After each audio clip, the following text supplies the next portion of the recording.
Hello, everyone. Thank you so much for joining us. We're going to get started in about 30 seconds or so. We are anticipating a lot of people today.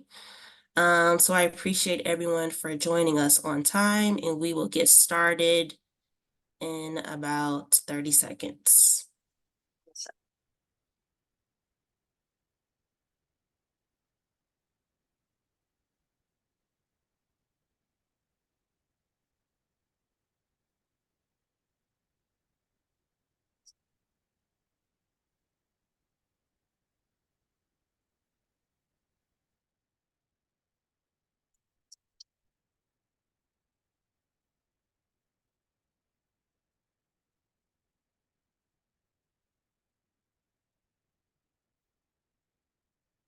Welcome, everybody.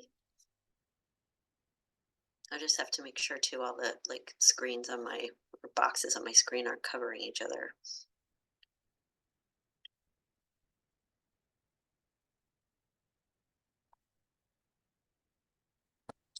All right, so we are going to get started. We want to be mindful of everyone's time here. So good afternoon, alumni and friends. I am Kashima Pearson, a new member of the career programs team here at the university. And I'm very excited to welcome all of you to our Mind Your Career webinar entitled How to Know If It's Time to Go. Facilitated by career coach Holly Crawford. A little bit about Holly. She is a certified career coach, speaker, author, and national career expert since 2002. At her company, Create Your Career Path, her team of coaches and resume writers help thousands of professionals just like you find jobs that they are passionate about. So we are very excited to have her here this afternoon. For today's webinar, please feel free to drop your questions in the chat box or the Q&A box, and we will try to get to them during the presentation and also at the end during the Q&A. And then following today's session, a survey will pop up as you exit, so please be sure to share your thoughts about your experience. And then lastly, we will be sending a recording and some follow-up resources to all attendees by the end of the week, so please be sure to keep a lookout for that email. So with that said, I'm going to pass it along to Holly Crawford. Thanks, Kashima, and welcome to you. Also, it's exciting to work with you, and thank you everyone for being here today. We greatly appreciate your time, taking some time out of your workday to think about how do I know if it's time to go? Do I make a move? Do I make a move within my organization? Am I in the right fit, long term, etc.? Those are all the types of things that we're going to be talking about today. And we're glad you're here and we really appreciate your time. So, as Kashima said, I'm Holly Crawford. I'm a certified career coach, speaker, and author. I've been coaching and training since 2002. So, I'm turning 51 this year. There's a lot more gray hair going on underneath. Luckily, it's more underneath for me. I have an undergraduate degree from Vanderbilt University and a master's degree from the University of Illinois.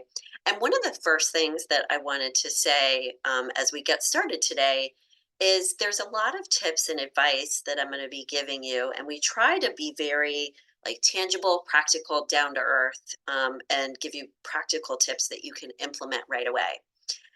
We're going to give you a lot of advice though, and so please, I don't want you to feel overwhelmed. Please pick and choose what makes the most sense for you based on what we're giving you here today, based on your situation, where you're at in your career path now, your timeline for figuring this out, everything else. So just pick up upon what resonates the most for you as we progress. And as a reminder, you will be getting a recording of today, and we'll give you an option also to get a copy of our slides so that you can have the rest of the action steps as you move through your progress with this situation. So let's go ahead and get started. So the impact of career changes and satisfaction, I would say, with everything that has gone on in the workplace in the past several years, starting with COVID and everything else since then, people being concerned about a recession, people being concerned about layoffs or being laid off. There's just a lot that has happened in the work world in the past several years. And it's really changed the way people feel about their jobs, what their priorities are in terms of what they want out of their work life. And as a result, if you take a look at this next slide here, some people love remote work if they've moved into that type of role. A lot of people have gone back into the office, and some people love that and some people don't like it. There's just all these different kind of options. And during the pandemic, when people were working solely remotely, I feel like since then, or during that time, and since then, a lot of people have kind of reevaluated their priorities. And some people out there, completely understandably, are unsure what they want to do long term now that their priorities have changed. We had some clients who are working remotely say, I love this. I never want to see my boss in person again. To other clients that said, like my work for me was a big part of my social life, or they missed that sense of camaraderie and team and working with people in person. So people just feel a lot of different things these days about their work. And one of the things that we want you to think about at the get go here, at the very beginning, is to start to consider for yourself, like, how long have you felt not totally satisfied with what you're doing, or wondering or curious if you should make a move before you decide whether it's the time to do that or not. And the reason why we say this is because we want you to consider whether this is more of a passing phase. For example, if it's a specific project or client that you're working with right now that it's not your favorite, or has this been kind of like a voice in the back of your mind for a really long time? Because that can give you a sense right off the bat, like whether you need to stay or go. You've got to think about whether this is a short term thing and you'll be able to get through it and move on, or if it's been a really long time. Let's take a look at our next slide here, and this is going to be our agenda for today. So we're going to talk about a lot of things, and we will have time for all of them and time for Q&A, I promise. So we'll talk today about why this is important and thinking about, or I should say, why being in the right fit is it's so important for people. 8 red flags to know if you're in the wrong fit, kind of a little quiz. I don't know about you all, but I love quizzes, so I get excited about these. We'll talk next about defining fulfillment first, our ideal career model, and we will have time for Q&A at the end. If you would like a copy of our slides, you can email us at admin@createyourcareerpath.com. We'd be happy to share those with you. And I'll put those in the chat box in just some, or the email address in the chat box in a second. As we progress though today, if we've got a critical mass of questions that are popping up along the way, I will totally stop and pause and answer those as we go. So please, as of right now, as something comes to you, feel free to put a comment or a question or even a resource or an action item that you're committing to in either the Q&A box or in the chat box, because I have both of them pulled up. And if we do have a lot of questions today and we can't get to all of them, please feel free to hold on to my email. I'd be happy to answer those later on via email instead. No problem at all. All right, so let's dive in first. On this next slide, our goal is to not be like this man on this page. Why career fit or job fit is so important. Every few years, as coaches, we obviously pay a lot of attention to this. We find that there's a study that comes out, whether it's from the Gallup organization or the Conference Board or somewhere else, that shows that people aren't fully engaged at work. And we already talked about before, I think this hugely, like this was a huge percentage during and after or since the pandemic, just because I think people are still, again, kind of grappling with like, what are my priorities now? And what do I want out of work? And the good news that we are finding is that employers are paying more attention to this. Now, not every employer is doing so. And, there are certain ones that are better at it than others, but there was actually a client that we worked with about 6 or 8 months ago who worked with AT&T, and they were actually creating a new position, putting him into it that was about, in the title or in the job title was employee engagement. So even if like a big corporation like that is at least, again, now it could be lip service, but you get the gist. And the problem with being in the wrong fit is, as we all know, it takes a high toll on our quality of life, both inside and outside of the workplace. And there's just stress and other things that come with it. So being in the right fit is critically important. And there are lots of reasons, if we look at this next slide, why, just understandably, this happens to so many of us, why we get stuck in the wrong fit. So please don't beat up on yourself at all or feel bad if you're not in totally the right fit. This happens to everyone. It happened to me as well. I had to take a job after graduate school. I had to pay my graduate school loans off. It's just part of the deal. And I ended up only being in that job for about 2 years. I knew when I was sitting in the interview that it was not going to be the right fit, but I needed the money and I needed to, just kind of get my experience going. So I took it. So, one of the things that can actually be helpful for you is on the left hand side of this slide. So, let's take a look at this one first. One exercise that can help you understand whether it's time to stay or go is to ask yourself literally, like, why am I in my current job? And don't overthink it. Just blurt out on a piece of paper, for example, okay, what are the reasons I'm in my current job? Financial reasons are probably going to be on there, but let's list some other things.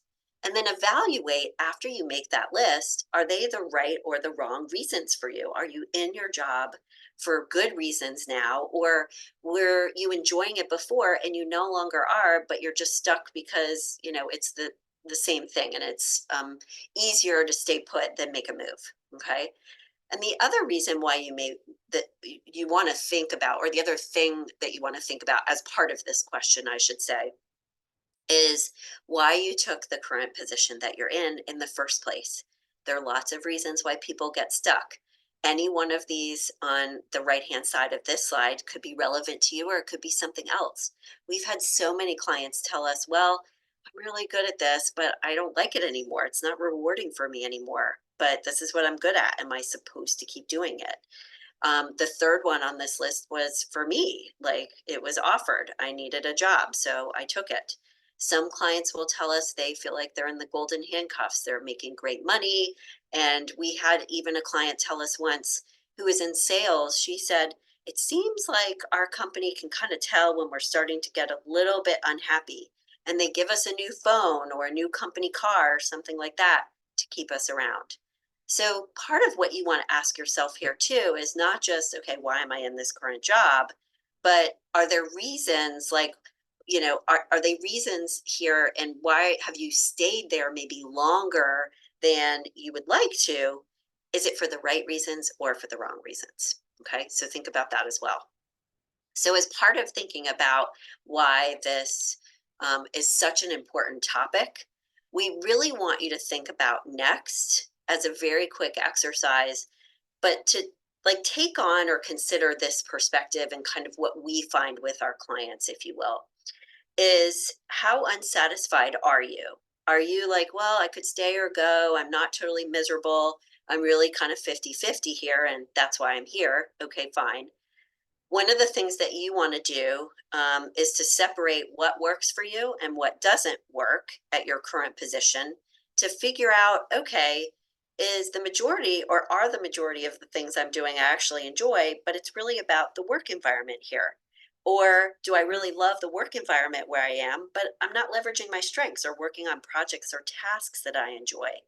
So separating out and even making a side by side list of what works and what doesn't can give you a lot of good information about whether you should stay or go, even just based on the number of items you have in each of those lists. But what we want you to think about is, or identify is, what are the themes in the things that you're saying in each of those lists? And we'll talk more about that in a moment about how and why that can be helpful.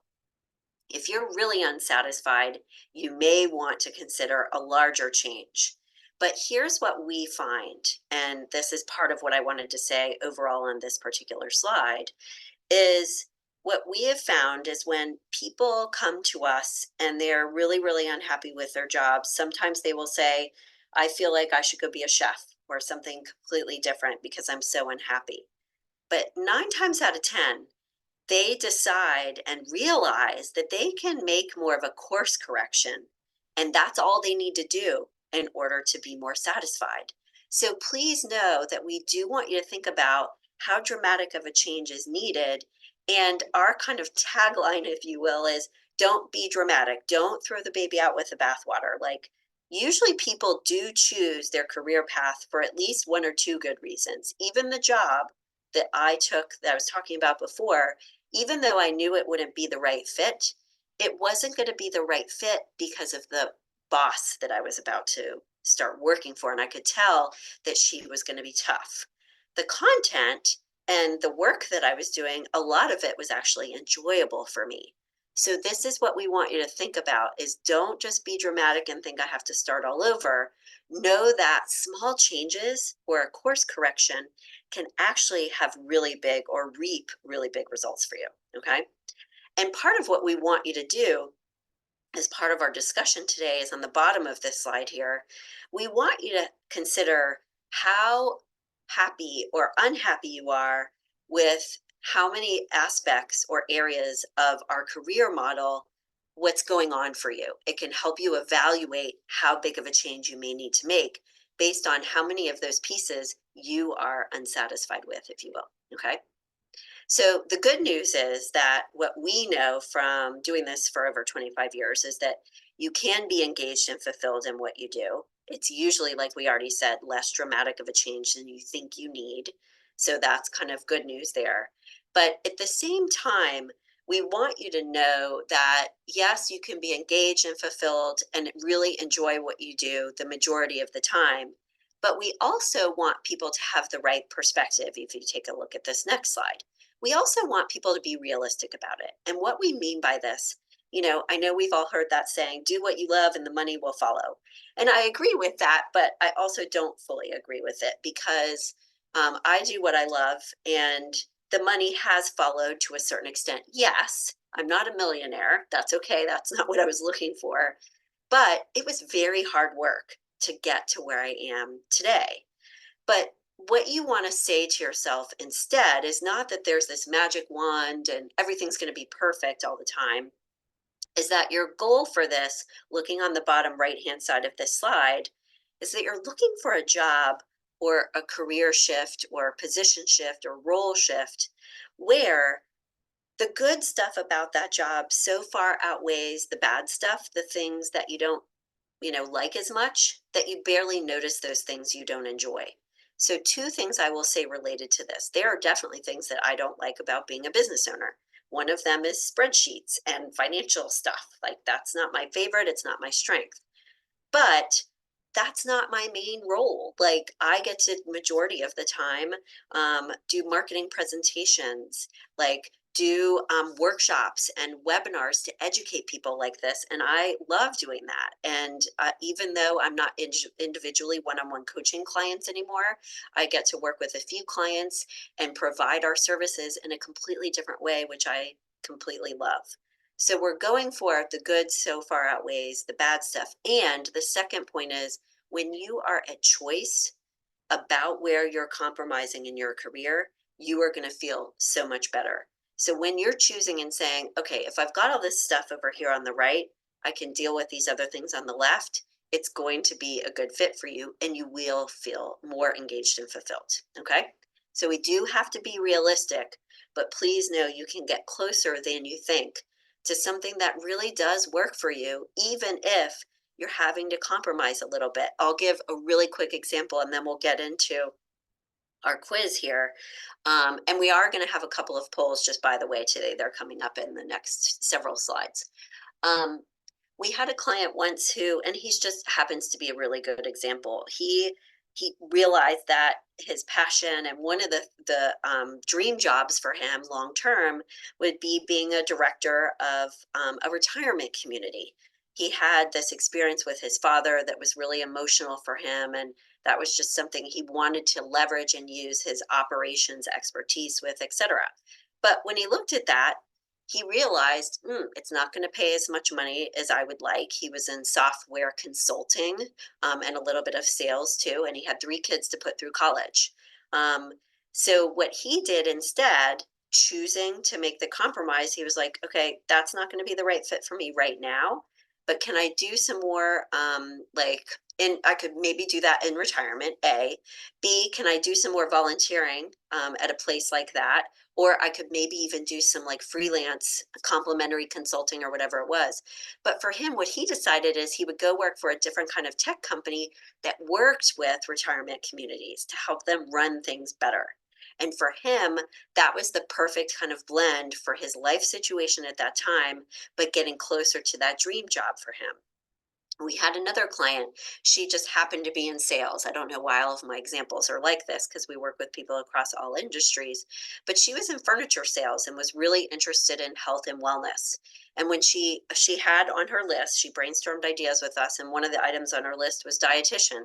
When she looked into that career path a little bit more, she realized that I'd have to go back to school, and that wasn't something she wanted to do at that time for her. And also, she wouldn't be making quite as much money, and honestly, when she thought about health and wellness, she wanted to have a broader, bigger impact versus working with people one on one. Dietitian is a great job, it just wasn't the right exact thing for her. So, what she went into instead was sales for consulting firms that sold and helped companies create health and wellness programs for their employees to save on insurance costs. And that was the exact right thing for her. So those are just two examples of how you can brainstorm ideas to find the right fit for you. Some changes may be more dramatic than others, but there are things that you can think about. It's just kind of like a puzzle. Okay, let's look at our quiz here. And this is our 8 red flags to know for sure if you are in the wrong fit. And what we'd love as we progress here, because our first poll and the next couple of slides will be to ask you if you think you're in the wrong fit based on these things. So get out your pen and paper if you would, that'd be great. So here are our first kind of criteria. Hold on, let me move my slide. I didn't do what I wanted it to. Okay, why is it being pokey? Okay, there we go. Okay, so here are the first red flags, first 4. Um, if you're not just dreading getting out of bed on Monday mornings, which commonly happens for people, but it's pretty much every morning, and you're really dreading your work, that's a huge red flag. Not to say that we all wouldn't want to be, let's say, independently wealthy, win the lotto, and travel for the rest of our lives. Okay, great. But you really should have days, and the majority of them, where you're actually kind of looking forward to work, like, or at least like interacting with a client or your team members or something that you should be looking forward to, at least to a certain extent. If you're really dreading it every single day, that is a huge red flag. Mark it on the list.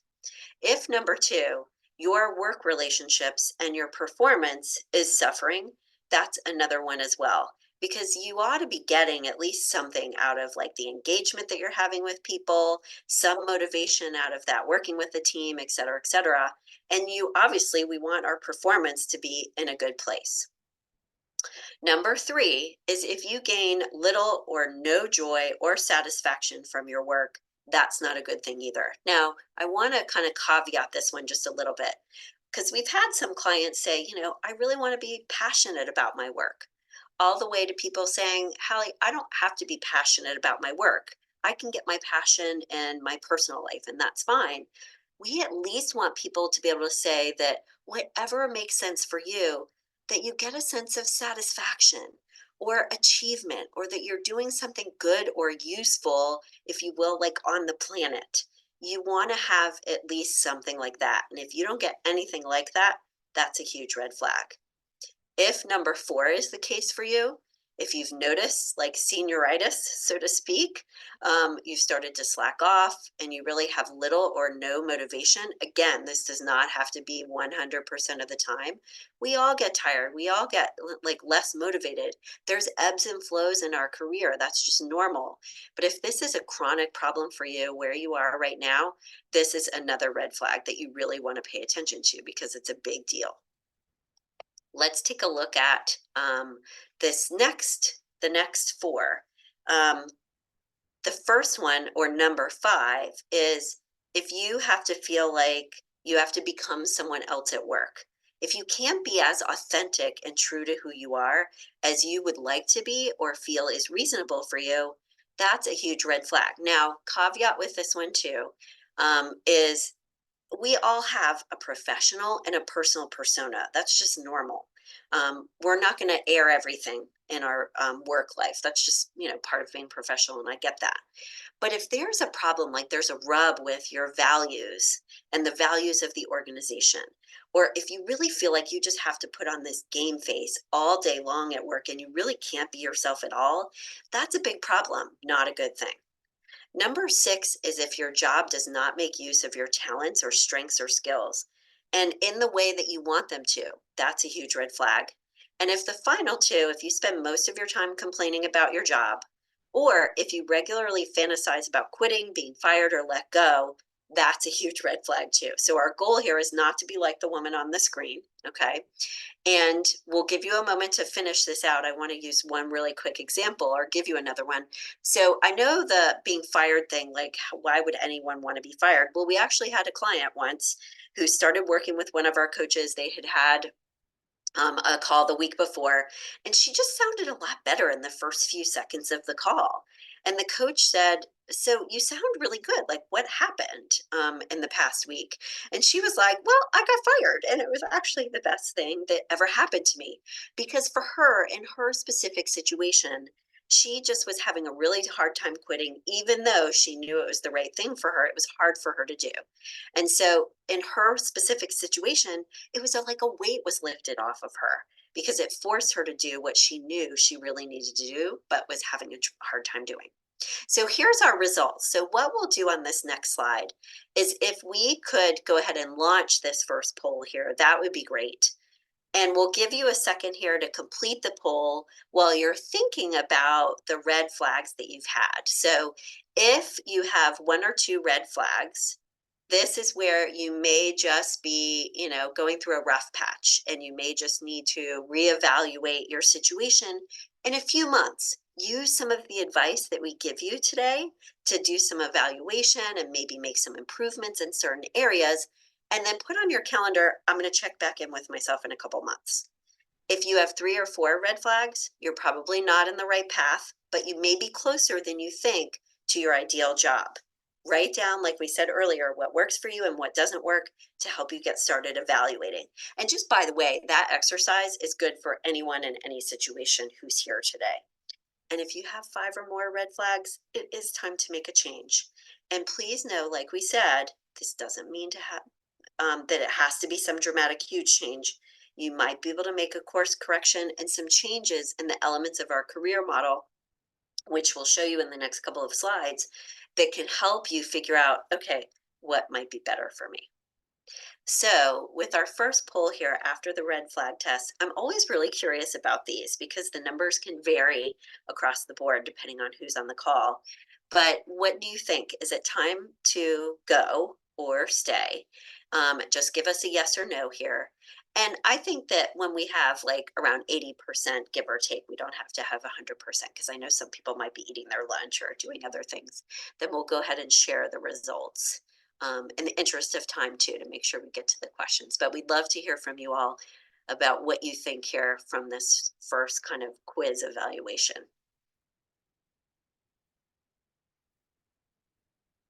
And we'll give you a minute to think about it. Okay, good. I'm excited to see the results of this too, because this is always helpful. Oh, this is interesting. It's a little bit neck and neck, but we've got a little bit more. So 56% are saying yes, and 44% are saying no. So if you're in the 44%, this could be good news. Like, okay, it's not as bad as I thought. Ask yourself as we progress here, okay, are there changes I can make that could enable me to stay where I am, or changes even within my organization, like if I want to move around or something like that, that can help me with this. And for the people that are saying the 56%, again, think about how dramatic of a change it is that you may need to make or not. So let's talk about step number 3 that's going to help you with all of these pieces here, regardless of where you were on that poll. So what we have with our, or have our clients do first, when we're working with them to figure out, do they stay or go, and what would make things better where they are, or do they need to make a move, and what type of move it might be, We actually always want people to define fulfillment first for them and what would be rewarding and satisfying for them. And there's a lot of different reasons for this, and we'll talk about this a little bit more on the next couple of slides here. But the reason why we want people to consider fulfillment first is number one, it's usually the hardest thing for people to define. Number two, it's usually the most important though. And number three, the biggest reason why we have our clients start with fulfillment first is they brainstorm a lot more career ideas than they would have, and they think outside the box more and get closer to something they really would enjoy than if they just started, for example, with, okay, I'm going to look at my strengths and what would pay me enough. That's usually too narrow and doesn't give you enough time of like creative thinking. There are so many jobs and career paths out there that we don't even know exist, that if you start with this fulfillment piece first, and we'll look at this next slide to help show you how to do that, you're going to look and do a lot more research than you would otherwise and get closer to something that you would really enjoy, even though you might have to compromise a little bit, as we said earlier, and you'll get into something that's much closer to the right fit than you would otherwise. So, in terms of defining fulfillment, and I always use this image, I think because it reminds me, my son is now a teenager, but of him as a little boy doing crazy stuff and, things that he really loved. Four ways to define fulfillment are number one is if you journal for 5 minutes, doesn't have to take that long tonight, let's say before you go to bed, about how you define success. What does success mean to you at this stage in your career, at the age that you're at, after you've evaluated things and all these changes in the workforce? What does success mean to you at this point in your life and in your career? And you'll start to be able to see some themes in there. Is it about the financial stability? Or is it more so about, I want to feel like I'm helping people? Or I'm using my skills of data analysis really well to like make a difference within an organization. Success can mean completely different things to different people. So write about it for 5 minutes. A second way to identify and define fulfillment for yourself is to think about your interests and even interests outside of work, like your hobbies, TV shows that you watch, things that you read, conversation topics that you're drawn to when you go to a cocktail party. You can guess what I go to. Do I go to cocktail parties? Not really. I'm a little bit, I feel I'm more introverted, honestly. And I go to parties, but because I'm more introverted, I tend to talk with people one on one more, and you can guess what I discuss with them. I actually ask them about their jobs, like some people do, or a lot of people do, I know, but I'm really truly interested in it because for me, it gives me in depth information about that person. So, what are the themes between the things that you tend to gravitate to? And are there values that come out of those things that you're interested in? So, for example, if you're interested in talking with someone about a recent project at work or something completely different, like an art exhibit they just saw or somewhere they just traveled, that can give you clues to things that you're interested in and possible values there too. A third way that we can define fulfillment, and values are our guideposts to fulfillment, and that's where we're getting at the bottom of the slide here. Write about or do a vision board about your ideal day at work and what qualities would it have? What type of people would you be working with, inside and outside, clients, etc.? Where would you be spending your time? How would you be spending it? Would you be spending the majority of your time by yourself, like analyzing something and working on data or finances or budgets or something like that? Or would you be spending more time with people? All of those things are going to tell you what's going to work for you in this next step of your career path or changes that you might want to make. And the final thing we would suggest to help you define fulfillment is to identify what your top three career values are. And we like for clients to do this by identifying a peak experience in their life. We like for them to think about a personal peak experience because it gets closer to the heart and what would really work for them as a person that they then want to reflect back in their career path. And if you think about that peak experience and write about it for a couple of minutes, doesn't have to take that long, but we want you to write about what was cool about that peak experience for you. And I'll give you a quick example. So, if we had two clients, let's say, who their peak experience was a trip out west, one person maybe writing and talking about what was cool for them was the planning of it, the logistics, where they were going to stay, etc. And another person, it could be the same trip, They were excited about the food and being outside and being with people. Completely different set of values there, same trip. So think about a peak experience, write about it, and even better, share it with a friend or family member or a coach like us or a mentor, because sometimes they can help pull values out of that for you too, based on the themes that they're seeing in that peak experience. That's what we're going for there.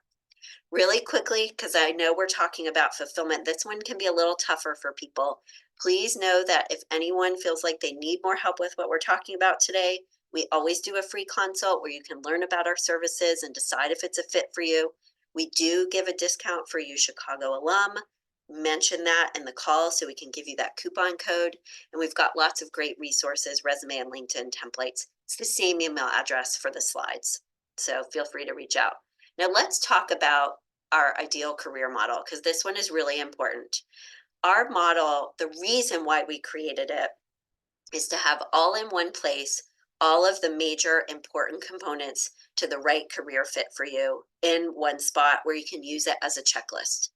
And the reason why we use this model with our clients is it helps you be more objective and not just say, okay, everything is terrible here. I need to make a big move.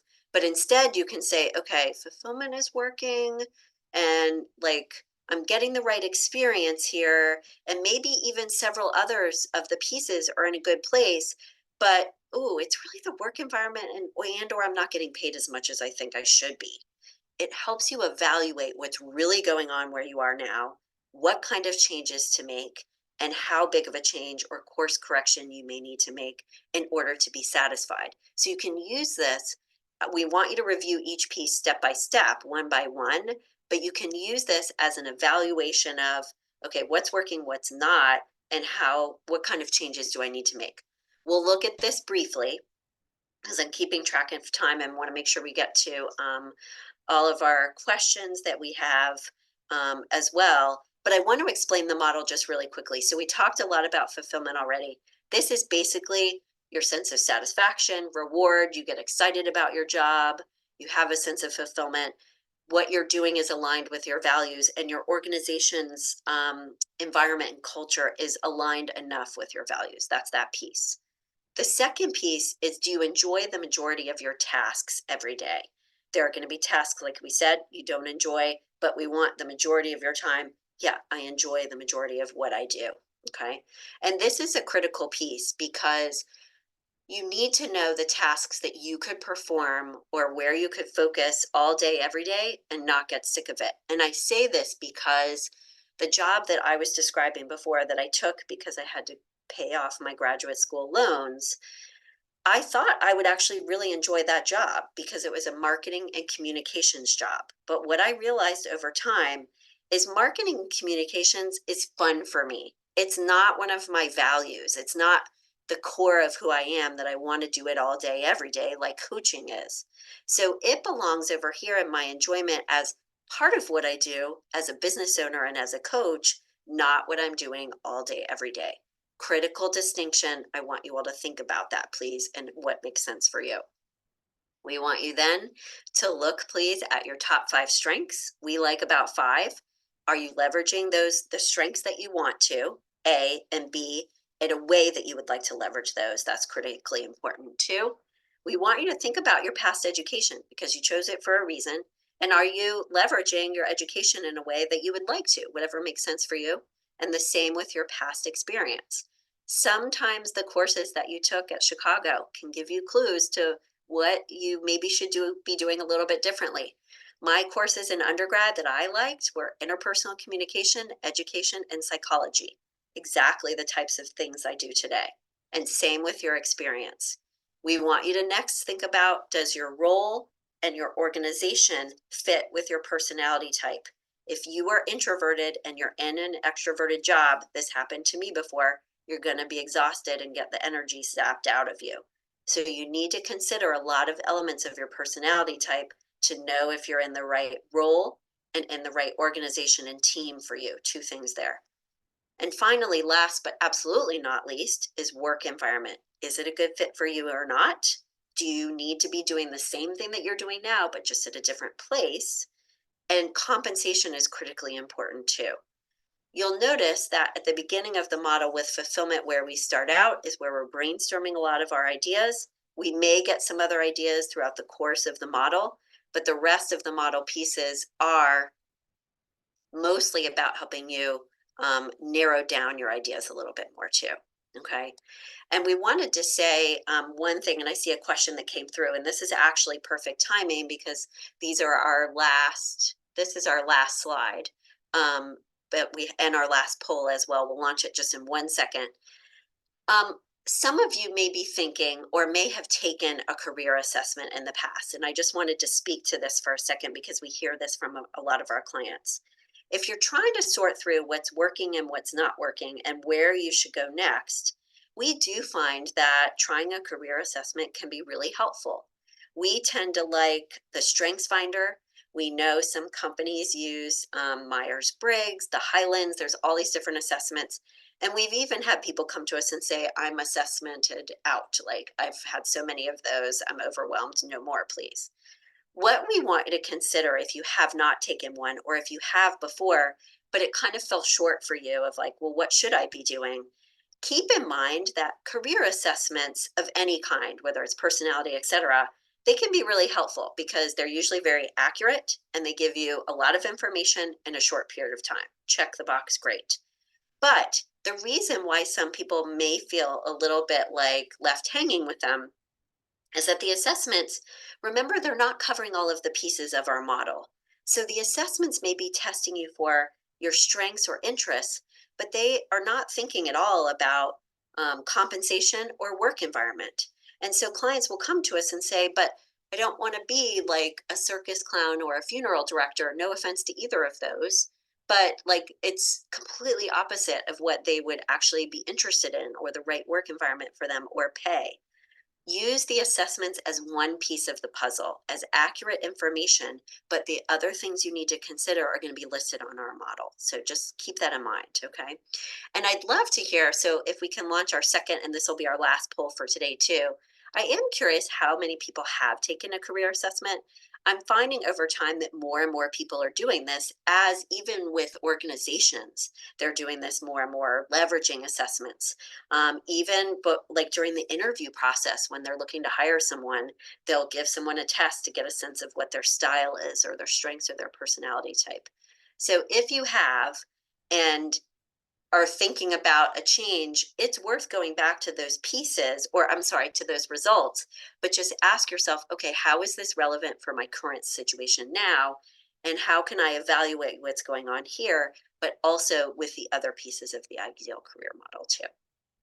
And okay, okay, and I'm going to go to our next slide here because I would like everyone, please feel free to put questions, comments, resources that you found helpful, anything, including action items would be great. Oh, so 50-50, neck and neck, exactly. Okay, good. So if you have taken one, just dust it off, try to find your results and see how it relates to what we're talking about today.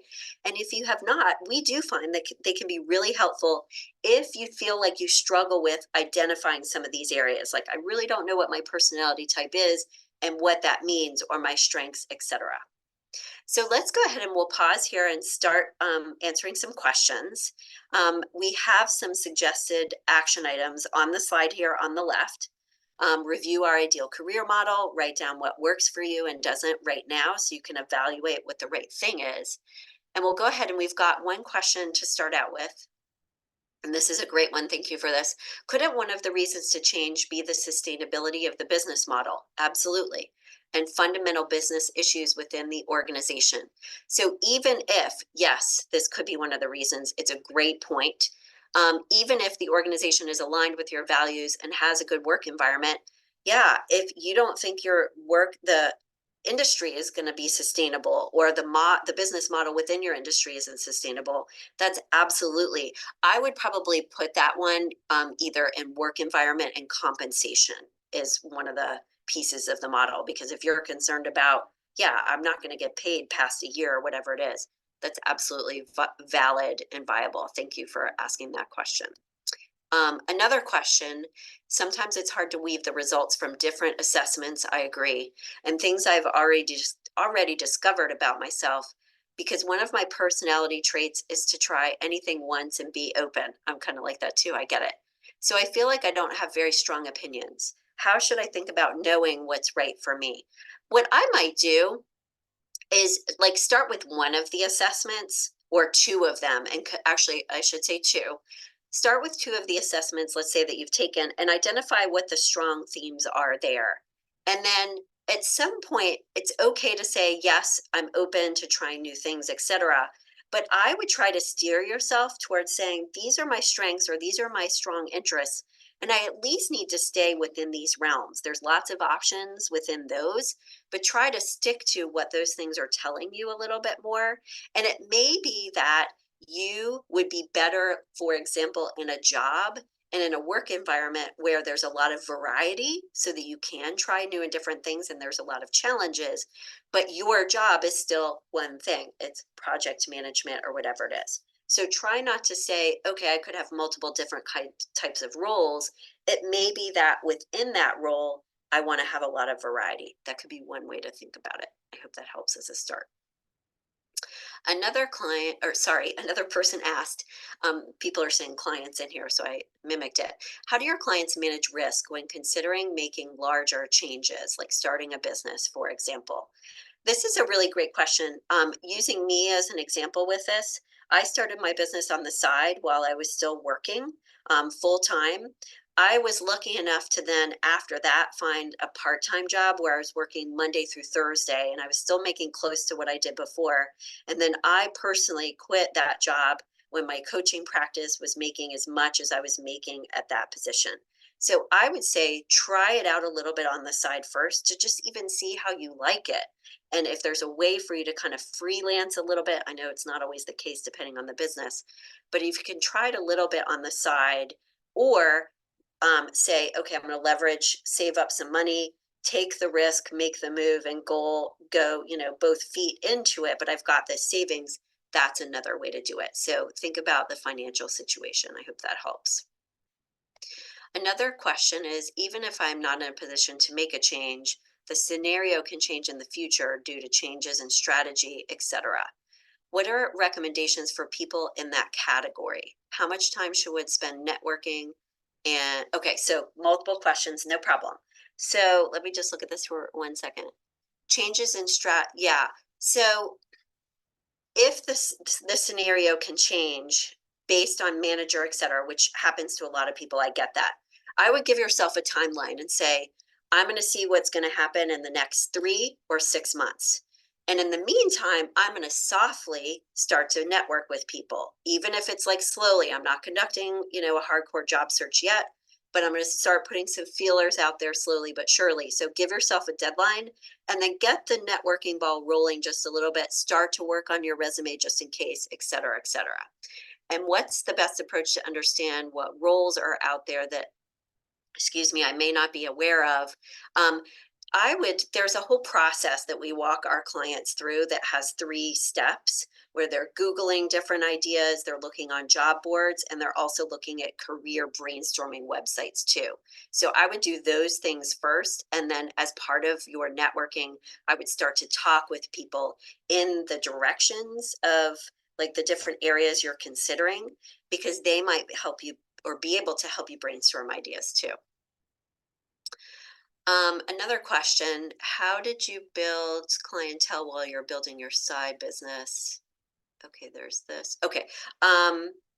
Networking and word of mouth was the beginning to build my side business. And how did sorry, I'm trying to scroll down, ensure no conflict of interest? What I was doing in my full-time job had nothing to do with coaching. So there was no conflict of interest. I was like managing an office that worked on campus classrooms because I worked at a university in Chicago.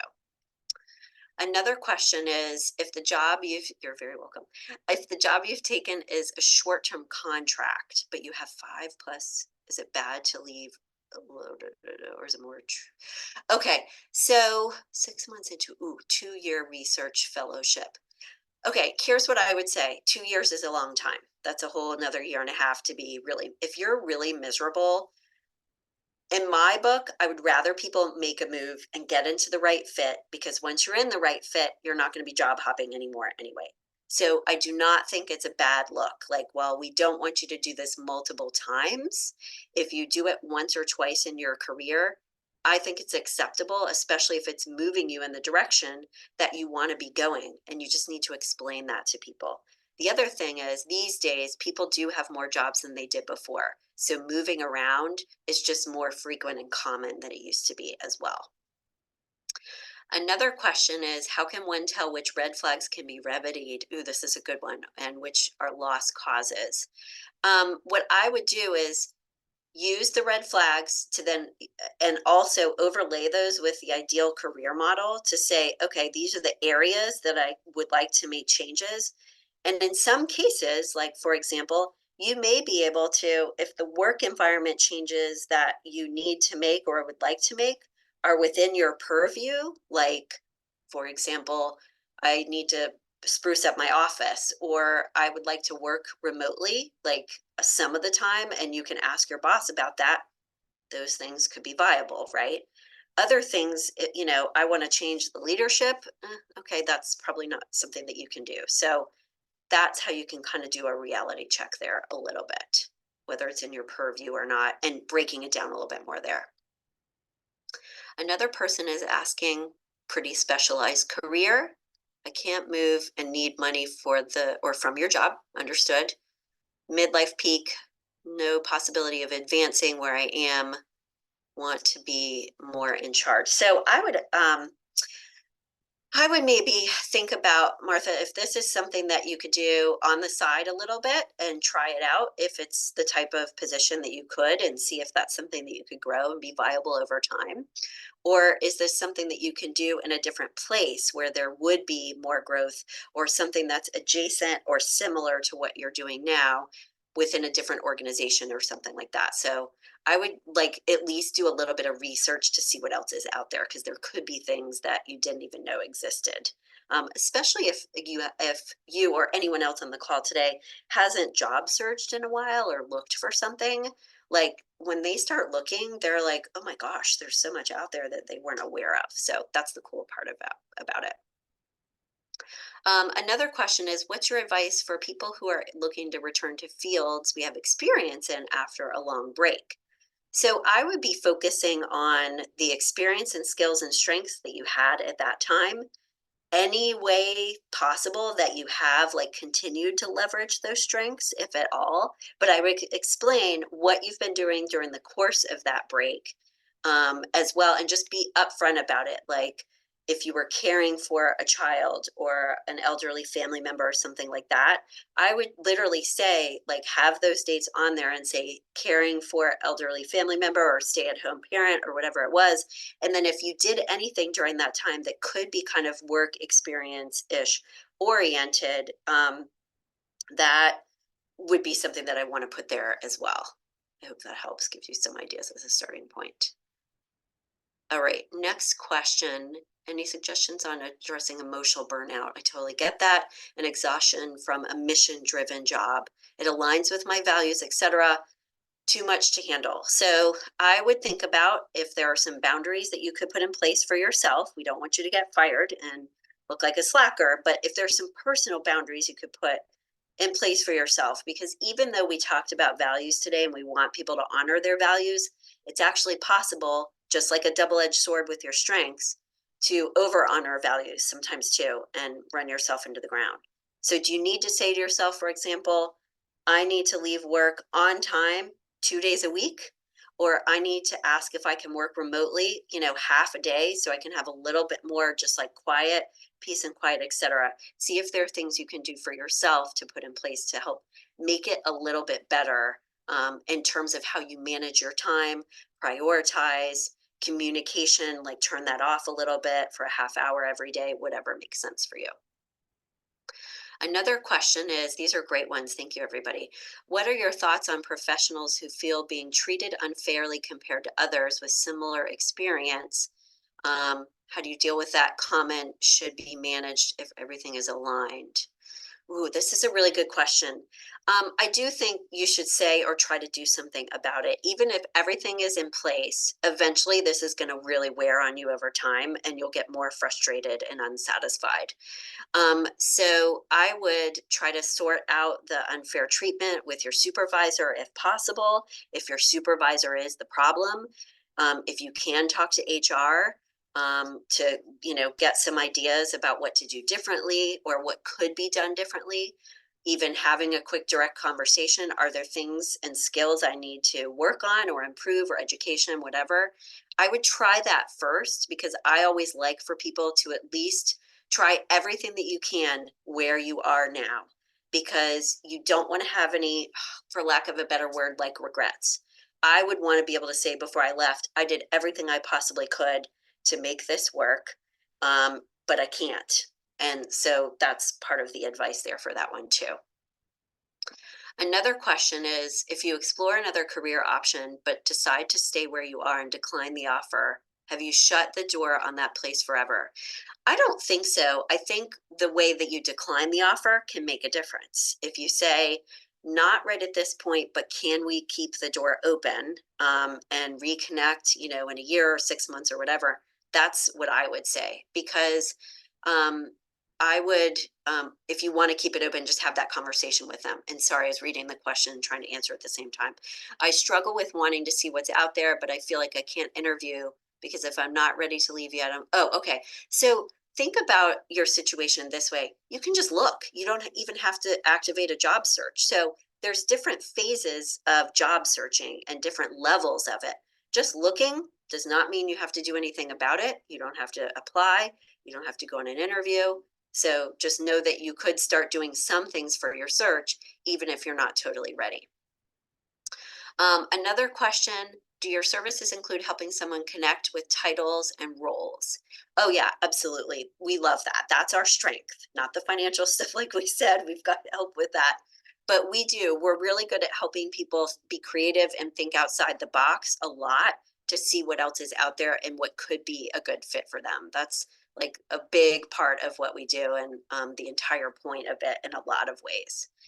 And we've got one more, and I know we have to hop off here. So advice for dealing with a field where the number of hours you work is conflated with how much you care about, about the project and field. I would consider whether that's the right place for you to be long term. And if there's a way to have a conversation with your team members or your boss about, I just want you to know that I need a little bit more work-life balance. This doesn't mean I don't care. In order for me to be effective, I've got to practice a little bit more self-care. If that's possible, I would try to have a conversation like that. Better perspective on different career paths available. So for Vincent, change career roles into a better person. Oh, this again would be, I would do some research out there and look on job boards and career brainstorming site and do some Googling about what else is out there too. And I'm going to try to answer this last question too before we go.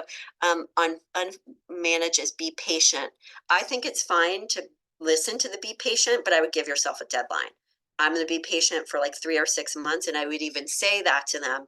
No problem. I can sit tight. When can we follow up about this? So I would put it on them as well to try to have a deadline of when you're going to reconvene. Okay, I'm going to be quiet so that Kashima, you can say any final thoughts before we go. Wow, what a great presentation. Holly, thank you so much. And I hope everyone here was able to leave with some best practices, some tips on how to approach their career. To wrap up, I want to remind everyone that we will be sending a follow-up email sharing Holly's contact information if you want to ask her some more questions, since we had a lot today, as well as some resources, the PowerPoint presentation and a link to the recording to today's webinar. Again, when you leave, you will be prompted to complete a survey. Please complete that survey because that will help us determine what future topics to introduce during our My Career series. And lastly, thank you so much for joining us this afternoon. And I hope to see you all next month during our March My Career webinar series, which we will find out more in a follow-up email. Thanks again for your time and have a great rest of your day. Everybody, have a good one. Bye-bye.